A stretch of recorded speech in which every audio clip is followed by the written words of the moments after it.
We're traveling across Germany, visiting 6 regions in 6 weeks. We want to know what's on voters' minds in the run-up to the elections. Is Islam changing Germany? Are refugees still welcome? How fair and equal is Germany?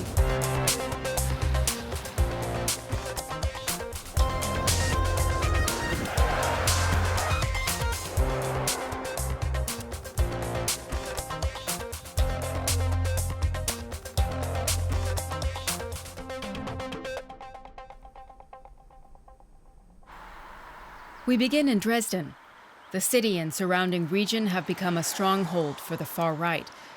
But just how strong are Germany's far right groups? We went to find out. Dresden's Church of Our Lady has come to symbolize reconciliation. It was bombed in the war and later rebuilt with donations from around the world. Since 2014, it's been the backdrop for demonstrations held every Monday by a group called Pegida, Patriotic Europeans Against the Islamization of the West. They're against the government's policies, against immigrants, and against journalists like us. They claim the mainstream media lies. We finally found people who would talk to us. So why are they against immigration and refugees? As tourists, they're very welcome. You know, even the United Nations has determined that a very small fraction of asylum seekers are real refugees, just 3 or 4%. The rest are all economic migrants that are being called over here. Our country is being destroyed, believe me, and we are going to pay the price.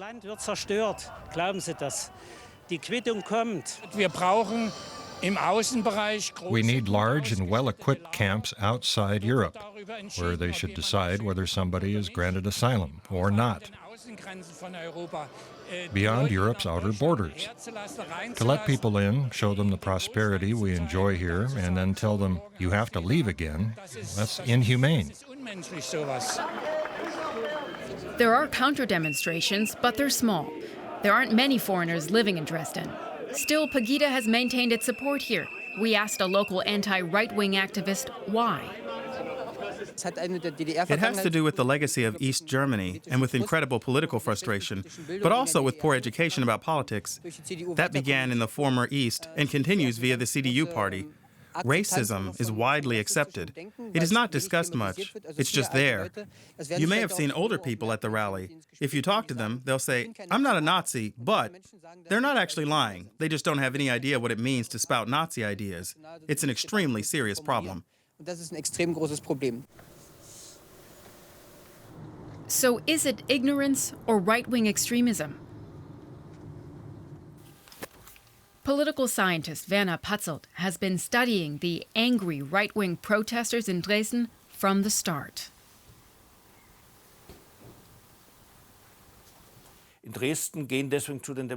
Basically, only people who have come to enjoy the Monday demonstrations join in. They like to meet up with others who think the way they do and whom they have got to know over time at the many Pegida rallies. And they evidently relish the fiery speeches. They really enjoy the whole thing, the way the fans of a 4th Division football club like to attend their matches on the weekend. They don't expect to witness fantastic football. It is more of a social gathering. At Pegida demonstrations, it is about expressing shared outrage about what they call the political class.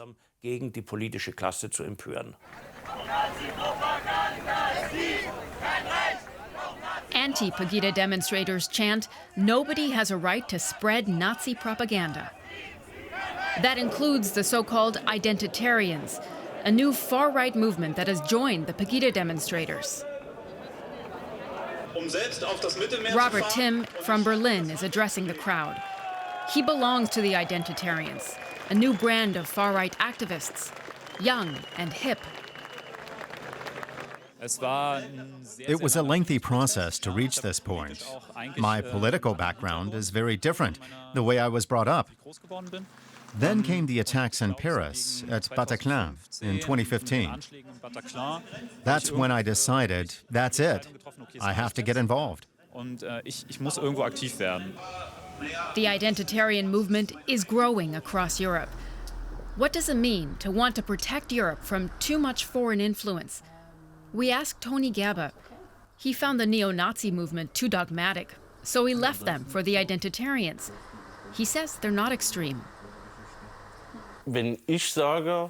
I say there are different cultures and ethnic groups, and it's a problem that is not going to go away. That's my position. Some people might feel offended, others won't. But the statement is value neutral and scientifically proven. Identitarians would never say a person is bad because he belongs to a different culture, or because he's a Muslim or a refugee.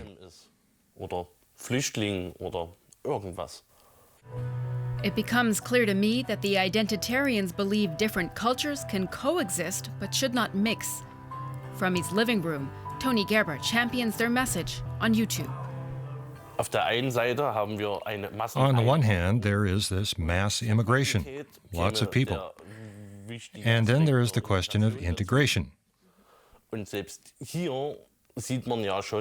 Even senior police officers and various politicians are saying quite openly now that this has been a failure.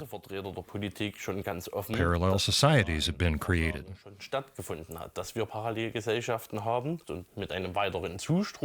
A further influx of unintegrated people with different ethno-cultural identities could lead to conflicts.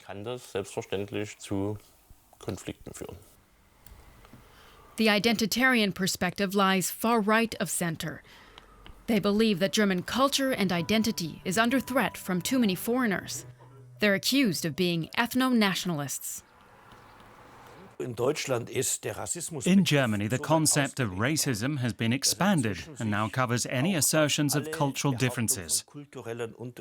Racism used to mean derogatory comments about others because of their appearance. Hardly anybody does that anymore. The further right you are, the more you know that to say things like that would be the kiss of death. But what is the difference between neo-Nazi and other far-right ideologies? Michael Natke works for an organization that promotes democracy and combats right-wing extremism. He studies the far-right scene and its affiliations. We ask him if the identitarians are just neo-Nazis in a new guise. The question is, how serious are they about setting themselves apart? And if circumstances changed, would they join forces? So the borders are fluid. Right-wing populism is making inroads into mainstream society. And the Alternative for Germany, AfD party, looks set to enter parliament for the first time this September. The new development over the past 5 years is that people who were never in the neo-Nazi scene are now associating with protest movements such as Pegida. And that's new. We are seeing a move out of the neo-Nazi scene into other parts of society. Just look at the AfD party and how it has been gaining support. It looks much more mainstream and middle class than the neo-Nazis.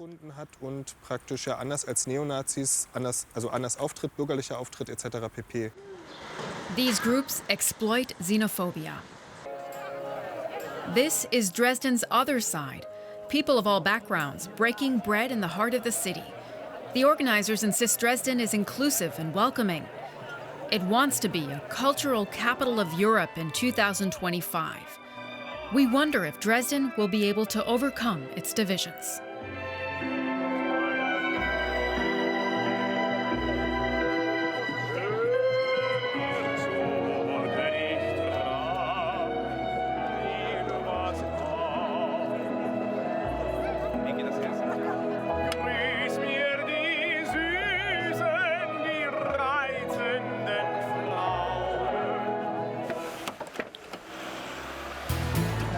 We travel onwards to find out what things are like in a part of Germany that has seen a large influx of new people. We're heading to Bavaria. The shortest route takes us through the Czech Republic. It's been a member of the European Union since 2004 and joined the Schengen area 3 years later. So the borders are open.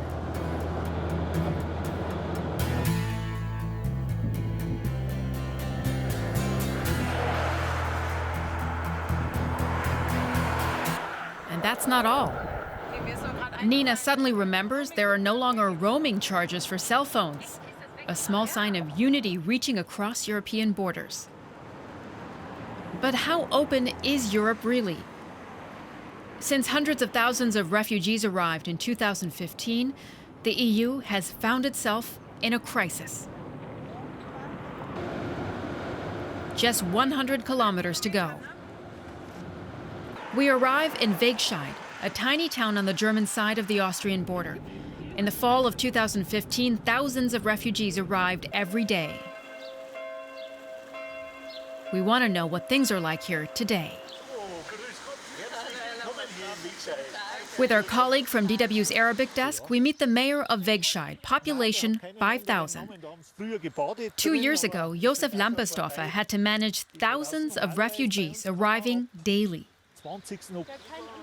It looked like Hyde Park or the English Garden in Munich. By day, it was quite pleasant, but it got very cold in the evening, once the sun had set at 4 p.m. That is how it was here until October the 29th. The following day, a tent was erected with room for 2,000 people. Today, only a few refugees live in Wegscheid, like the Al-Jumah family from Syria. Mahmoud came to Wegscheid in 2015 and brought his wife and children over from Turkey a year later. Germany offered the promise of safety for their children, but uncertainty clouds their future here. We fled because of a war, but the inner struggle continues. I have children, just like many others here, and I think all refugees think the same way. I'm fighting for my children to have a better life one day, so they can learn and study and find a job and have a real future.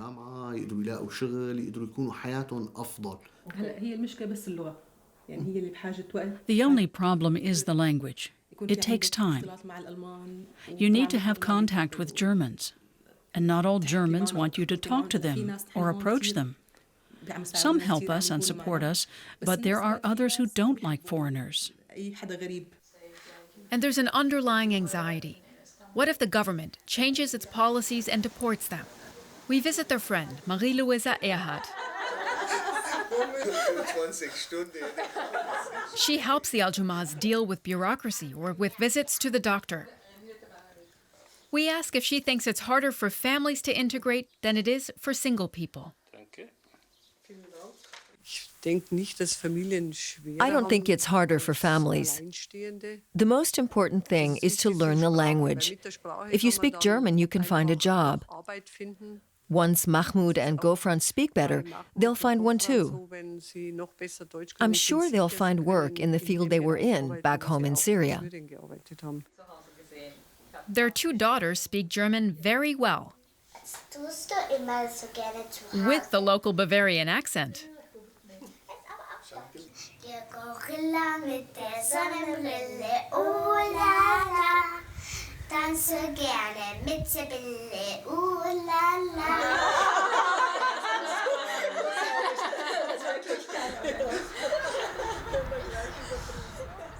In nearby Breitenberg, we visit a small woodworking company that designs and builds beds.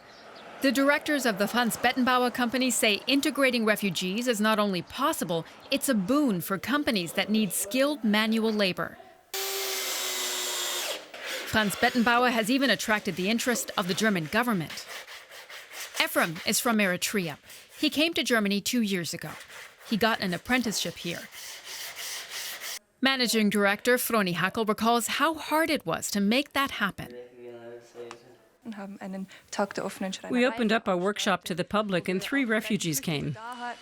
But unfortunately, we couldn't hire them. There were various reasons. No work permit, they were facing deportation.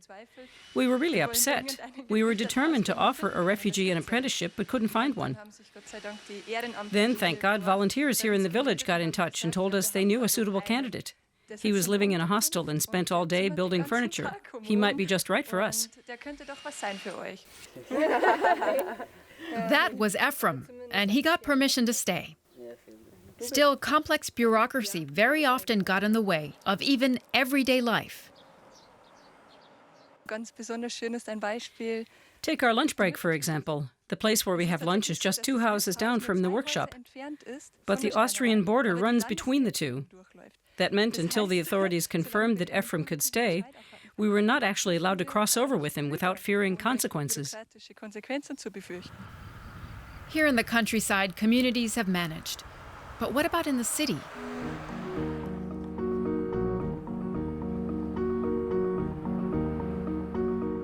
Munich, the capital of Bavaria, sees itself as a big city with a big heart. And indeed, during the high point of the refugee crisis in 2015, it offered many newcomers a very warm welcome. These images were beamed across the world. Chancellor Merkel's comment, "We can do it," comes to mind. But have they done it? It was like when East Germany opened its borders in 1989. People were warmly welcomed. But years later, the joy was more muted. For my part, they're all very welcome. I have no objections. The Munich Volunteers Association was set up 2 years ago to help refugees. Today, it helps match landlords and newcomers looking for a home. Marina Lessig is on the board. She says the mood among the volunteers has darkened, mainly because nobody knows if authorities actually want refugees to stay and integrate. Whether you are for, against, or undecided, everyone agrees it can't be right for people to live here and not be allowed to work. You hear complaints, unjustified, I would say, that many refugees like to exploit our welfare system and live at the expense of the state. I blame the politicians for that. For very many people, it's a really difficult issue to think about because there is so much misinformation going around. That inflames resentment towards foreigners rather than diffusing it.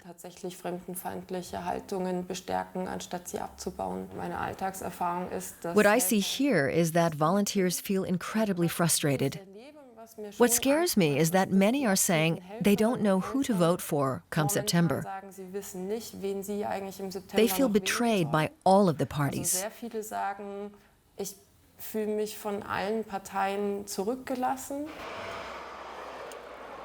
People tell us the government has done too little to help.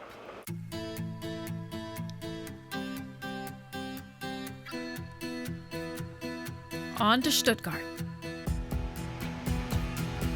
We're met with traffic jams and air pollution. We're witnessing the diesel emissions scandal live. It seems Nina finds that driving in the heart of Germany's car country is no fun. Cars drive the German economy, and it is indeed cruising right now, especially where the auto industry is active. Mercedes is based in Stuttgart. We don't get permission to shoot in one of its factories, so we look to the past instead. The Mercedes-Benz Museum is a shrine to the company's glorious past and its cars. Carl Benz was a pioneer in developing the automobile. He's credited with making the first production car 130 years ago. We want to know how Mercedes envisions the car of the future. It took a while to find a small section devoted to e-mobility. Mercedes says it will invest €1 billion in battery factories and more than $10 billion in electromobility. But is that enough for Mercedes to compete with the likes of Tesla and co? A lot is at stake. The German auto industry employs 800,000 people. How do workers at Mercedes see their own future? We didn't know when we were here that the company had been implicated in the diesel emissions scandal. Finding voices wasn't easy. I see the future of the auto industry as a mix of internal combustion engines and alternative power sources, the latter mainly in cities and the former for long-distance travel. At the moment, the overall energy consumption of electric vehicles is not much better than that of gasoline vehicles. We decide to get a glimpse of the future. At Arena 2036, a research campus devoted to sustainable engineering, where science and industry come together. Medium-sized enterprises in the area of production can come to us. We offer them training and information, for example, on the role of digital technologies in production. Hopefully, they'll come away with some new ideas on upgrading their own manufacturing systems. It's about getting manufacturers ready for what's been dubbed Industry 4.0, technologies focused on the interplay between humans and robots. What we're seeing here is called mixed reality. I could load a text or an instructional video. Combining the virtual and the real is at first unusual, but I've gotten used to having a robot right in front of me that I can operate. It's really easy. I bet my 4-year-old daughter could learn how to do it in just a few minutes.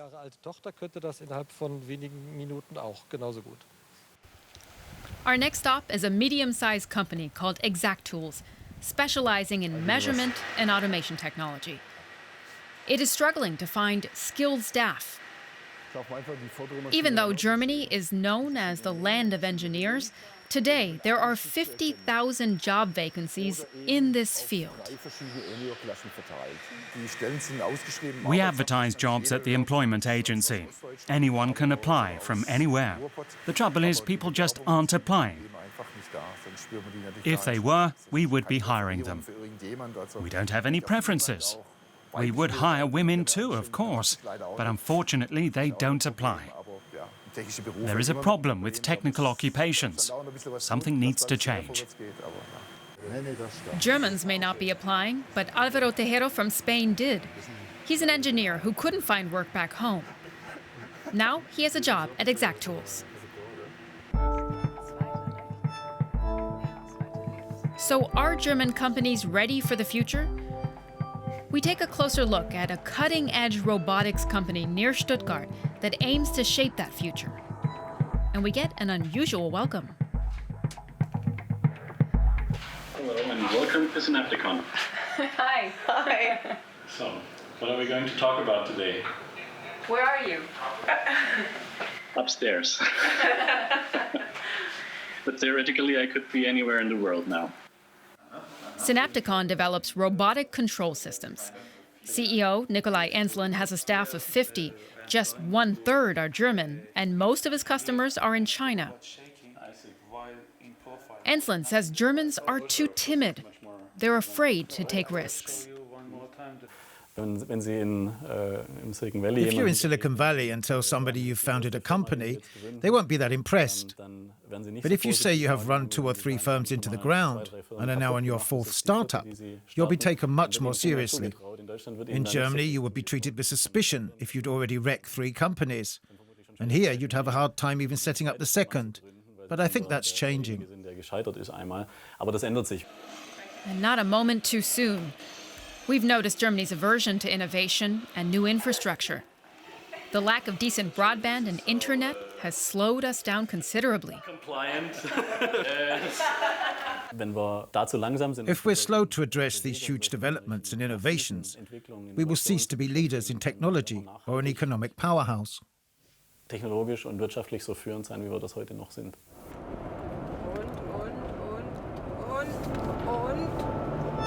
Nein, das ist Martin, da ist der Dom.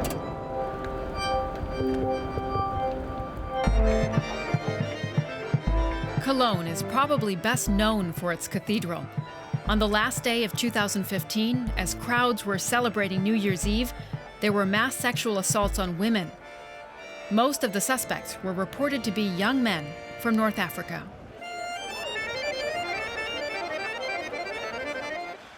That made life all the more difficult for the 4.5 million Muslims living in Germany. The assaults only reinforced the prejudices many non-Muslims hold towards Islam. Many Muslim families in Germany have been here for 3 generations. But what impact has Islam had here? Symbols of the religion have become more visible in recent years. Cologne's Turkish Muslim community opened one of Germany's largest mosques in June, and it's provoked considerable controversy. I'd hoped it wouldn't be quite so grandiose, but the competition is too. Cologne Cathedral. I think the architecture is quite nice. People are making a big fuss over nothing. We can all live together. There's enough money in Germany. It shouldn't be a problem whether a mosque is built or not. If it were the other way around and we tried to build a large Christian church in Turkey, I think the concerned parties would have their difficulties with that. I just don't understand why Germany is always so generous toward other countries.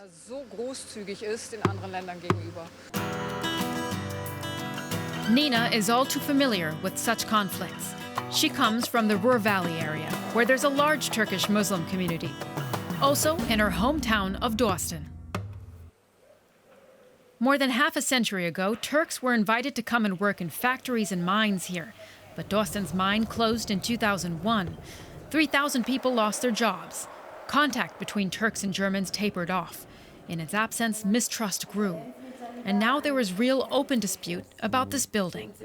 For more than 3 decades, the old post office has served as a mosque. The Muslim community now wants to expand the facility and build a minaret. Even some former fellow miners are unhappy about that. We lived together without any tower, and now they want to build one. I'm not sure about that. Muslims, Germans, Christians, whatever, we all live here under one roof. We all get on well, and that is the way it should stay. I think it's about other issues and not about the minaret. Considering the current Islamic political situation and given the mood, I feel a bit ambivalent. Local people tend to be against it.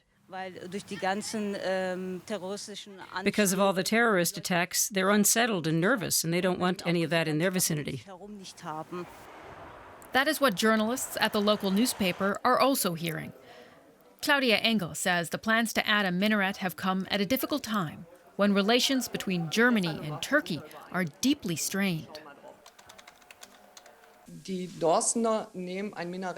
People in Dresden don't see a minaret the way they see a church tower, whether Catholic or Protestant. They see it as a provocation. Maybe someone should explain to them what it means for the Turkish community and why they want a minaret, and why they, in fact, have the right to build one. Freedom of religion is a basic right in Germany. The construction of mosques is permitted as long as they are built to code. We met with Holger Lose of the Municipal Planning Department. These social and political issues are not relevant when it comes to approving a building permit.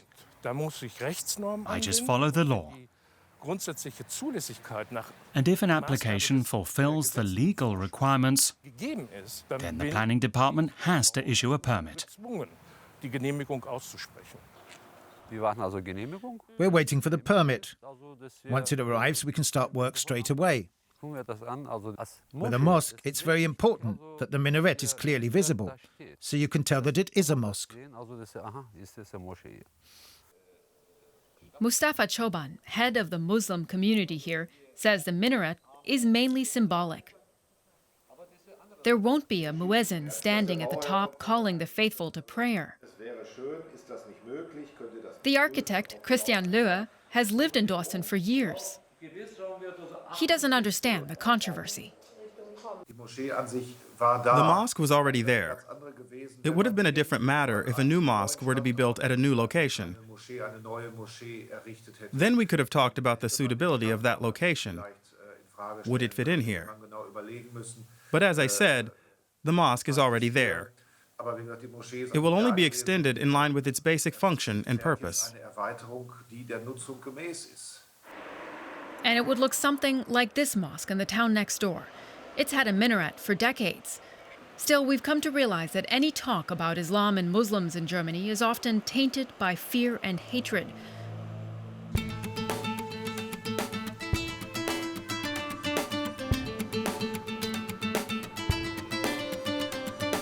We head north to Bremen. It's one of Germany's 16 states and the poorest, but it's also home to many millionaires. Studies have shown that the gap between the rich and poor is growing, and not just in Bremen. So just how fair and equal is Germany? We come across a demonstration as soon as we arrive. Every Monday evening since 2004, people have gathered on this square to protest the disappearing social welfare state. Germany is meant to be a social market economy, they say, but the social aspect is vanishing. The government's labor market reforms over a decade ago was a big part of the problem. Electrician Manfred Seitz feels he has been left in the lurch. I have a slight disability and can no longer work in my profession. I've been fighting with the authorities so I can be retrained, but there are no jobs for people like me. So the job center wants me to take early retirement, but the pensions people say I'm too young. So I'm in a total limbo. It seems to us that social inequality is one of the most important issues this election year. Poverty is widespread, even in a country as rich as Germany. Take Oslebshausen, a poor neighborhood with extremely high unemployment. Nobody here believes the elections will change anything. Katja Dreher had to quit working due to health problems. The taxes and deductions added up when she had a job. Now she actually earns more from welfare benefits. She wants to work, it's just not worth it. It has to be worthwhile. There has to be some incentive.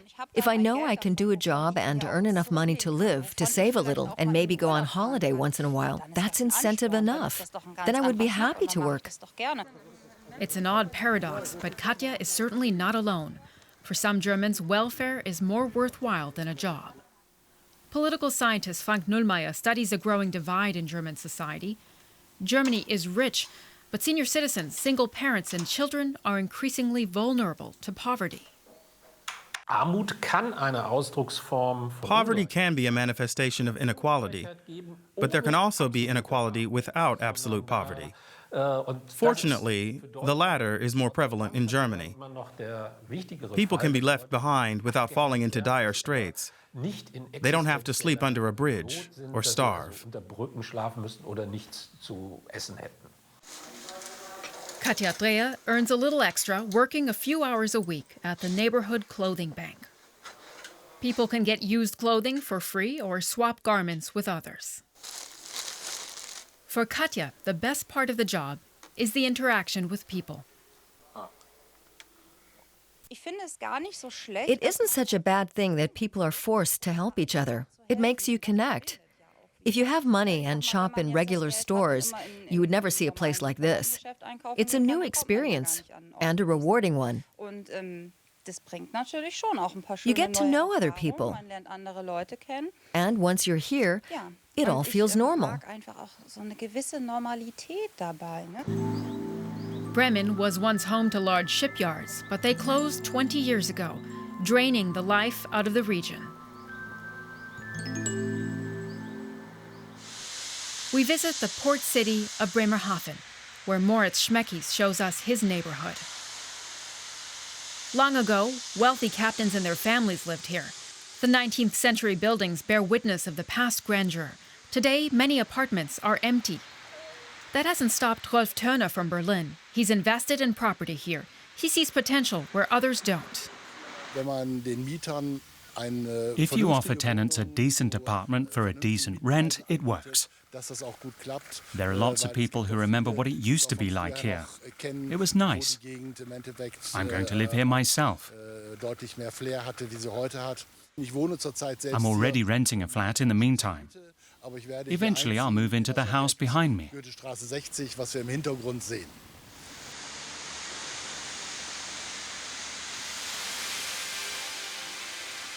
The municipality wants to help bring the neighborhood back to life.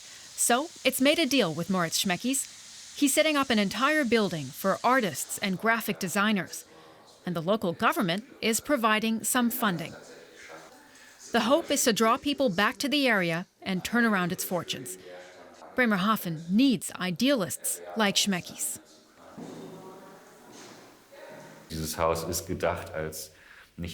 The artist's house isn't meant to be an island, but a starting point for further development. Who knows if it will take off or how it will turn out? But you have to start somewhere. He says the city is happy to have found someone like him because he's pursuing a concrete and feasible project. Vague ideas are not enough.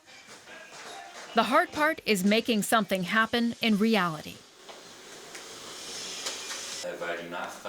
Art has been known to work wonders as a catalyst of change and renewal in rundown areas. There are plenty of examples in Germany. Districts with major problems are transformed into trendy neighborhoods. So that is not our intention. And it would be aiming too high. It's basically about helping people who want to move in here to live and work the way they want to. Gentrification is not the goal, and it's a long ways off in Bremerhaven. Berlin is another story. The last stop on our road trip, the German capital.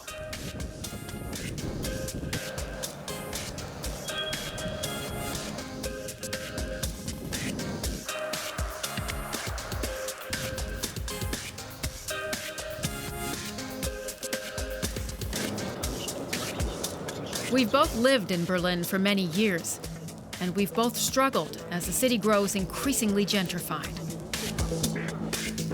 Berlin is a boom town right now.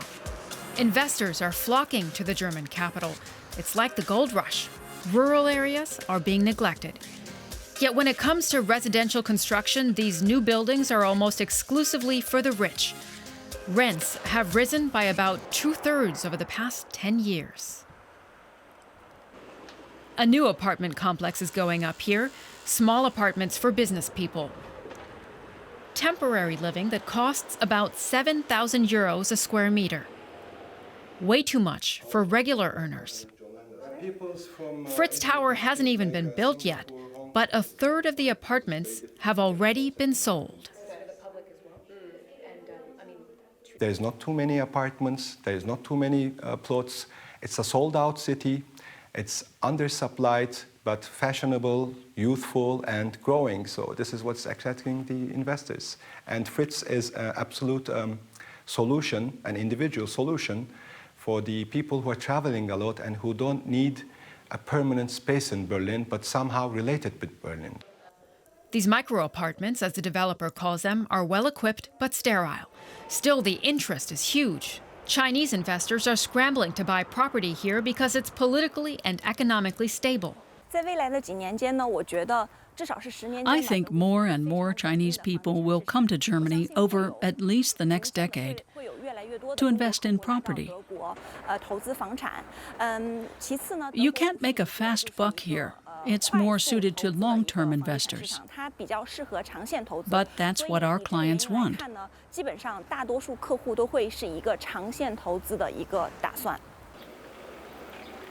Berlin has long been famous for its poor but sexy reputation, an alternative hub for art and culture. Nowhere more so than the Kreuzberg neighborhood. But lately, a lot of old buildings are being renovated and upgraded, and large investors are buying up property. This bookshop's lease was about to expire. Local protests over rising rents appear to have done the trick. The new owner agreed to a 3-year extension. Residential tenants have the same problem. The owners want us out and want to raise the rents.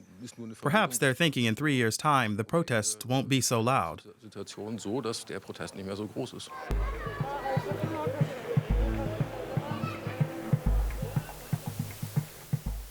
Thorsten Willenbrock belongs to a neighborhood initiative to combat evictions and rising rents. The neighborhood tailor shop has been given notice. You can't do it by yourself. We're at our wits' end. I have a family. I don't have any time for my children. We have meetings twice a week at the moment.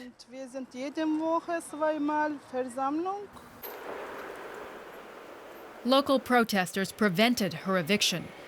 But how long will this kind of popular resistance be effective? Locally run shops that have been here for decades are being pushed out, and quickly. Rents do tend to rise, but incomes in Berlin are not rising nearly as fast. Theresa Ketch has been given notice on her apartment because the owner says he needs it for his own use. She's looking for a new home in the neighborhood. On principle, I don't buy from multinationals. I prefer to support small, private, local businesses. And there are plenty around here. What makes Berlin so cool and sexy might also be its downfall. Teresa Ketsch says the colorful people who created the city's atmosphere are being pushed out. Germany is a land of tenants, not homeowners. Nearly half the population rents their homes, especially in big cities, and that's where housing is scarce. Artists have found a safe space here. But without the artists, without their art, the city will lose much of its cultural life. Art is the foundation of culture. Without art, there can be no culture. The city will be impoverished. Teresa heads off to continue her search for a new home. But do politicians actually have a solution to these problems? This project could be an answer. A nonprofit housing cooperative is building 500 eco-friendly apartments. Rents are fixed for several years and affordable. Frank Nietzsche says it's not for speculators. We are not aiming to maximize the rents. We want to cover our costs. That is the underlying principle for housing cooperatives in Germany. 1 in 10 apartments belongs to a housing cooperative.